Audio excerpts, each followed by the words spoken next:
Boys, what a big win it was last night for the Wolves. Wolves in 5, just as yours truly predicted. The only one on the crew, on the Bring Me the Sports staff, that predicted Wolves in 5. So I'm going to take my victory lap here, like Anthony Edwards took his victory lap around the streets of LA last night. But let's jump into it. Wolves moving on to the second round after eliminating the Lakers in 5 games. An incredible performance last night from Rudy Gobert. Nolan, let's start with you. What was the key contributing factor to the Wolves eliminating Los Angeles in 5 games and moving on to the second round? Despite all the experts saying the Lakers were going to run away with this one, the Lakers are going to win this in 6, win this in 7. No one predicted the Wolves except for us on here, but that's because we're from Minnesota. We tend to do that. So what was the key contributing factor for the Wolves upsetting the experts and upsetting Los Angeles? Yeah, that's kind of what I'm writing about this morning. I'd say the biggest key is depth. You saw the Wolves won games in different ways. Game one, they shot the lights out. Last night, they couldn't hit the broadside of a barn, but Rudy Gobert steps up for 27 points, 24 rebounds. Anthony Edwards explodes in game three for 43 points. They just have this great closing effort in game three. I think I said game three for Ant, but that was game four, the big one. But um, they're able to win in different ways, and it's because they have a lot of different players who can step up. You get 23 points from Nas Reed in game one. You get 27 points from Rudy last night. It's you have a bunch of different guys who can step up, so you don't need to have the same guys be consistent every single night. Where the Lakers just don't have that depth. Their pathway to victory is pretty much LeBron and Luca going off. And you saw how little JJ trusted some of those guys when he played the same 5 guys for an entire second half in game four. So they just don't have the same level of depth. And the Wolves just had a bunch of different guys who could step up and did at different times throughout the series. And that was really the difference. Tony, for you, when you watched this series as it played out and the Wolves started running away with this one and winning it 4 games to 1, what stuck out to you as some of the reasons why Minnesota were able to overcome being a 6 seed, being the quote unquote underdog in this series, and really just kind of manhandle the Lakers throughout this series? Yeah, I mean I agree with a lot of the stuff Nolan said. I think when we saw LeBron go to the finals every year with the Heat and the Cavs, it was really LeBron, one other player, Kyrie or D Wade, and then they filled it out with all these ancillary pieces. And they tried to do that with the Lakers, but that's just not how the NBA works anymore. We saw last year with the Celtics, they were one of the deepest 7, 8 man rotations really in the history of the NBA. And I think we saw it in this series with the Wolves. Nikhil Alexander Walker might be the seventh or eighth most important player on this team. And I think if you put him on the Lakers, he's averaging in double figures and he's at least their fourth best player. And building off what Nolan said, I just think that was the difference. I think the Timberwolves just simply had more good players than the Lakers. And over a 7 game series, that's going to work out. How do we expect? Well, before we get on to looking further in the playoffs, how important is that factor of being able to find different ways to win a game throughout a big series like these are in the playoffs? How important is that going to be for the Wolves, Nolan, going further into the playoffs where they'll face most likely Golden State? We'll see if Houston can mount a big comeback here in that series. Game 6, I believe, of that series taking place tonight or tomorrow night, Friday night. I don't know, one Friday of them. night. Friday night. Yeah. So we'll watch that happen. How important is that going to be for this team to be able to rely on the fact that they don't have to necessarily rely on just Anthony Edwards? They don't have to necessarily just rely on Julius Randle. They can find buckets and get points and get big games from Jaden McDaniels, from Rudy Gobert, like we saw last night. They have monster games like they can get those from him every once in a while. It feels like that could be a good sign for making a very deep run into the playoffs, if not maybe going further into the finals. Yeah, I think it's huge because it just makes it so much more difficult for the opponent to game plan for, right? It's like you can see in game one, the Lakers were not really too worried about Jaden McDaniels. He scores 25, and then he comes back in game three and scores 30, and they've got Luca on him, and Luca, I mean, as we all saw, is not the world's greatest defender by any stretch of the imagination. So you really makes it difficult to game plan. Julius can go get a bucket whenever he needs to, and he was, I think, kind of a really undersold part of what he brings is that like just when the Wolves were kind of the Lakers would go on a run and they'd start to pull away a little bit in some of those games, Julius would just be able to get a bucket and kind of keep them within punching distance, which you see in game four when they're down 10 going into the fourth, that ends up being huge. And you just have all these different things, you can't take away all of them. So it's like you can double Anthony Edwards, but if he's playing the way he did in this series where he's getting off the ball, he's finding all his teammates and has a number of teammates who can step up and score 20 like that, it's just really difficult to defend. So I think that's going to be huge. Jumping, forward in the playoffs here, I think there are some other deep teams that they could run into that'll be presenting a similar type of challenge. But I think that's one of the strengths the Wolves have is they're one of the deepest teams here in the playoffs. You talk about the Celtics, OKC, but Cleveland. But outside of that, it's like they're probably the fourth deepest team, I think, around. And you could probably argue the rankings, but there's just not many teams that can compete with their depth, and I think that that's going to be a strength going forward. Tony, for you, when you watched the game last night, as you said, Rudy Gobert, a monster game. As I pull up the stats here, 27 points, 24 rebounds, just an incredible night for him. What does a game like that do for one's confidence going further into the playoffs? We know how important confidence is to a lot of these guys, and being able to put up a performance like that in as important of a game as that is. You may not be the more desperate team. You're playing against the desperate team, but you're trying to eliminate a team that does have Luka Doncic, does have LeBron James. This is still a very good Lakers team, and you need big performances, and you got the biggest of the season probably from Rudy Gobert. What does that do for his performance and I guess for his confidence and the confidence of his teammates in him going through the rest of the playoffs? Yeah, I think it just all comes back to that depth thing. Anthony Edwards was far from his best in Game Five. He was 0 for 11 from three, but he had 8 assists and 0 turnovers. I think that's one of the biggest stats of the whole night. And like I said, it just goes back to that depth thing. It wouldn't surprise me at all if we see a game where Nikhil Alexander Walker hits 7 threes or DiVincenzo has a big night from beyond the arc. And it just gives them so many options. And you get a game from Rudy Gobert, why he shows that he's one of the best big men of the last decade and probably one of the most disrespected basketball players, at least in my lifetime. And you just get games from people like that. Well, Anthony Edwards and Julius Randle are still going to be playing at that high level almost every night. Then it's just the other 5, 6 guys on the in the rotation are just gonna give you those moments and those performances when you need them most, and it's makes it that much harder for the teams to defend because they focus on Jaden McDaniels, then it's Gobert. They focus on Gobert, then it's DiVincenzo. They focus on DiVincenzo, and then it's McDaniels again. And it just they just have so many options to throw at you, and a guy like Gobert who just gets so much hate over and over and over again. I just can't imagine how good that felt for him to play that well in a closeout game.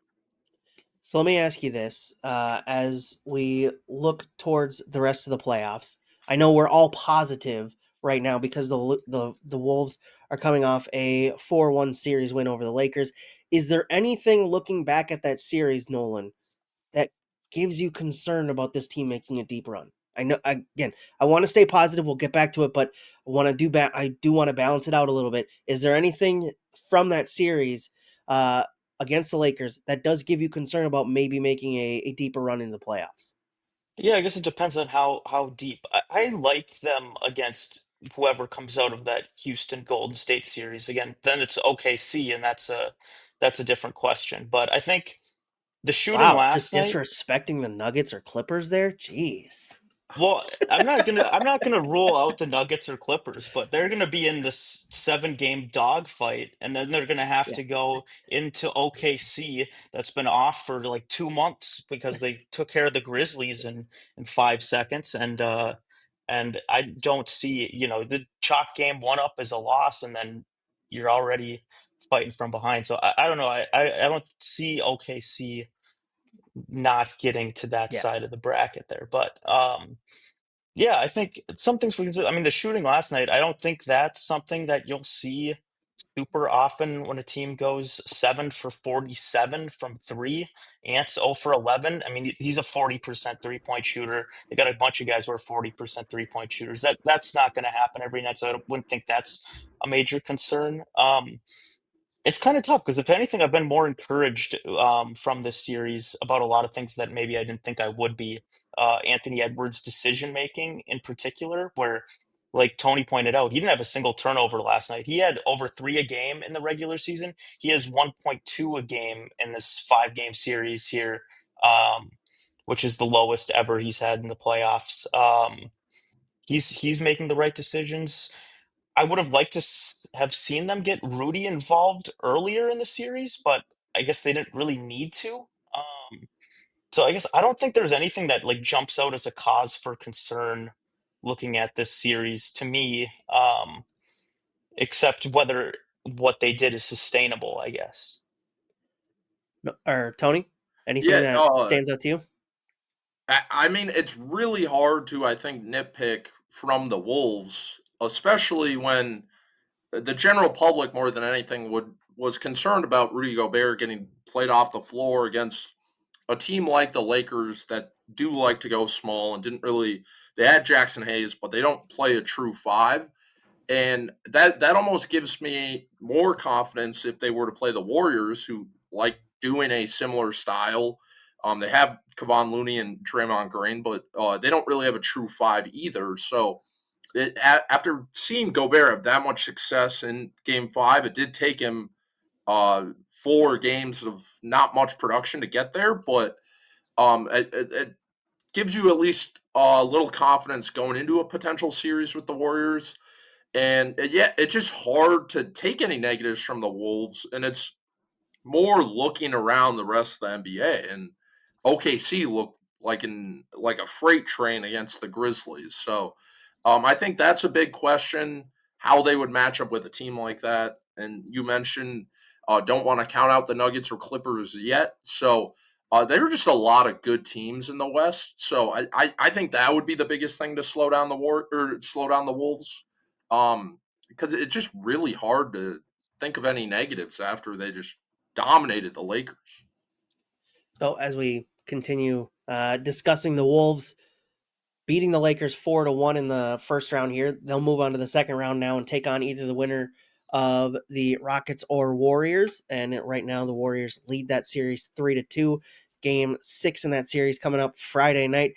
I would imagine we're all kind of along the same thoughts that it's probably going to be the Warriors winning that series, moving on to take on the Wolves in round 2, which would give the Wolves home court advantage because the Warriors are the 7th seed, Wolves are the 6th seed. That would set up an incredible series with a ton of storylines, just all over the place storylines between these two teams. I don't even know how to rank all the different storylines. Maybe that's a different video for a different day or a different article for a different day. But man, the storylines in that series would be incredible. I do want to focus though on how that series plays out and matches up on the court. How do we see the Wolves matching up against the Warriors? Should it be the Warriors that move on? We can talk about the Rockets too if you guys want it, but I kind of want to focus on the Warriors right now since they're leading that series 3-2. Nolan, how do the Wolves stack up against the Warriors? Should that be the second round series? Yeah, it's kind of one of those interesting things where it's like I feel like the Warriors are probably a little bit better than Houston. And I also feel like the Wolves kind of match up better against them than Houston, even though I would feel pretty good about them playing Houston too.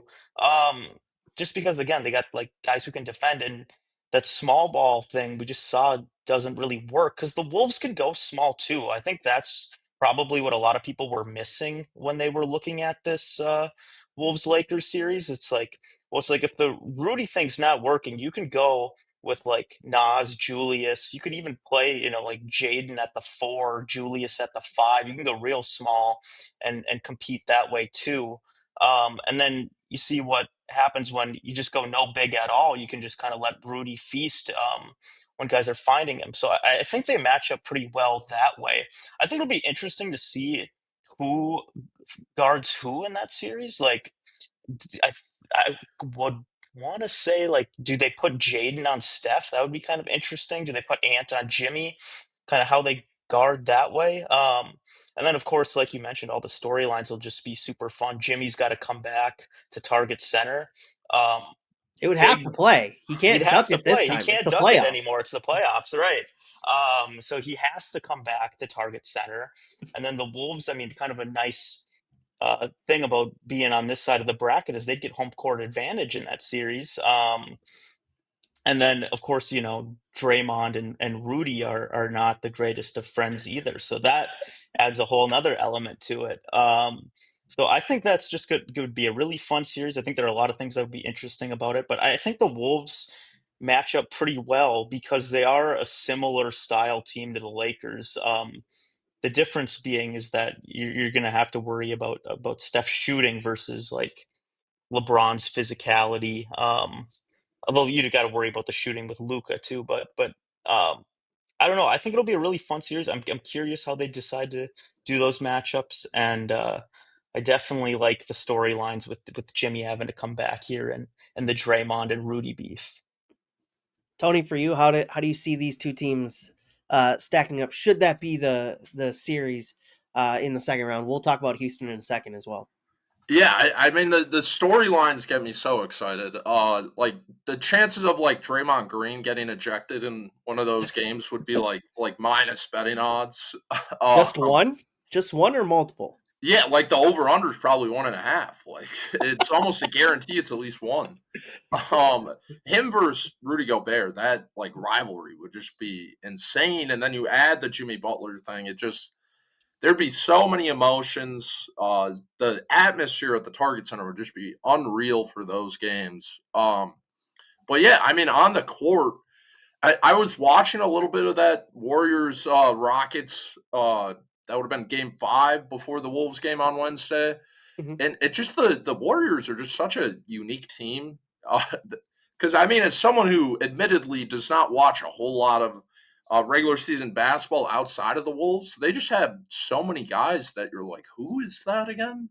Like Pat Spencer is getting big minutes, and like Gui Santos, and I'm like, who are these guys? So uh, they're another team that just has nowhere near the same depth as the Timberwolves, and it just in a series like that over 7 games, it's hard to compete with that, especially when your two best players are in the back end of their career, the three best if you had Jimmy Butler, and the Timberwolves with Anthony Edwards, Jaden McDaniels, they're firmly in their prime. So it just again, I like the Wolves' chances in that series. It's just the only thing I think that would scare you is Steph Curry turning back the clock and being Steph Curry. But other than that, I just don't see how Golden State has the pieces to win a 7 game series.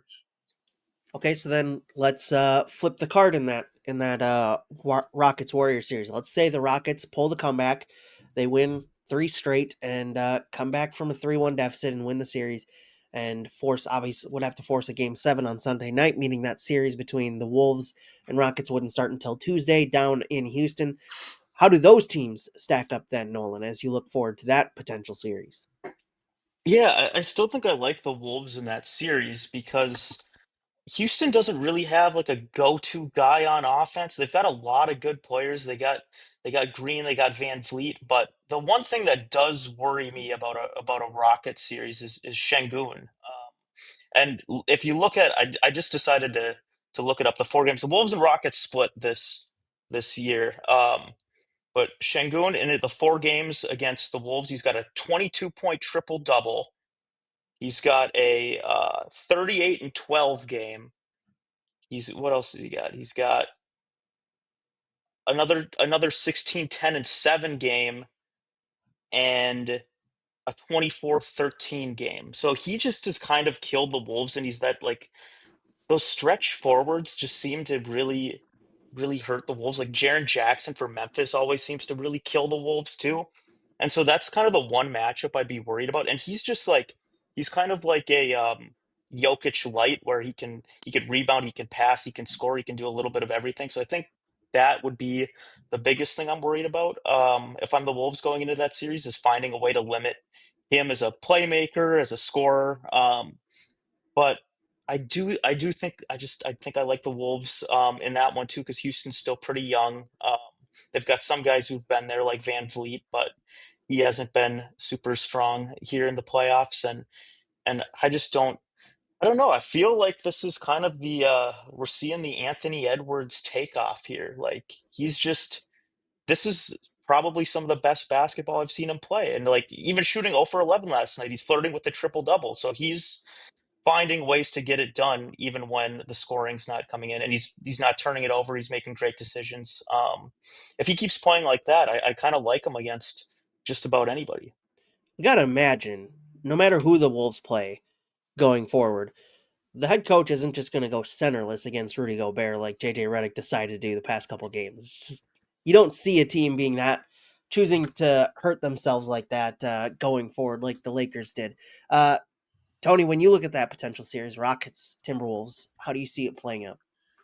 Yeah, the Rockets don't have a Anthony Edwards type player like Nolan mentioned. They don't have a superstar, but they are very deep. They're almost a younger version of the Timberwolves, where they have 8 or 9 guys that you can are starting caliber players on most teams. So they might have a higher variance of like ceiling and floor, but it would be a really interesting series because I do like the Wolves' chances. I agree with Nolan, but they just have a lot more bodies they can throw defensively at Anthony Edwards, at Jaden McDaniels, at Julius Randle.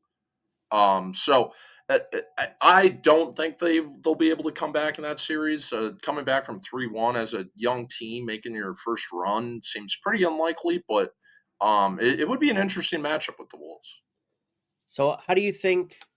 How do you think? What do you think of the Wolves' chances in the playoffs now after beating the Lakers 4 games to 1 in the opening round? How has that affected or impacted your thinking of what the Wolves can do in the playoffs this year? Nolan, I'll start with you then, Tony. Yeah, I think I'm definitely not surprised with what they did to the Lakers, and I if I think my pre pre playoff prediction was that if they get past the Lakers, they'll get to the West Finals, um, which I would keep that. And I think they can give OKC a run for their money, but I don't know, just the way OKC just put away Memphis, I just don't know if that is a team that is going to be stopped until maybe they face whoever comes out of the East, Boston or Cleveland, which should be a pretty great series. But I don't know, OKC is just they're deep, they're young, but they also had the run last year, so they have that like stepping stone that Houston doesn't really have. Um, so I don't know. They just seem like kind of like a freight train that I don't know if they're going to be stopped. But I would be at least I could probably talk myself into liking it if we get there when we get there. So I could probably talk myself into liking that matchup because I do think the Wolves have guys that can guard.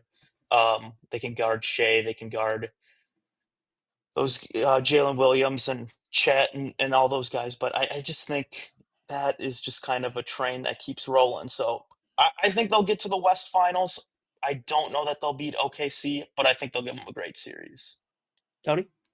Yeah, I agree with Nolan that it would be just a fascinating series from a pure basketball standpoint because you have Anthony Edwards and Shea Gilgeous-Alexander as these two budding superstars as potentially the next two faces of the league. Everyone likes to talk about that, but and then you have all of these ancillary pieces that are very similar on both ends. That both teams are very deep and they're very balanced and they have so many different guys they can throw at you. And on paper, the Thunder were this machine in the regular season, but we've seen the Wolves win 20 out of their last 25 or whatever it is. So if it gets to that point, you're like these have been the two best teams in the West for the last couple of months, and with two of the biggest superstars in the sport. So uh, it's hard to pick against the Thunder in that situation, but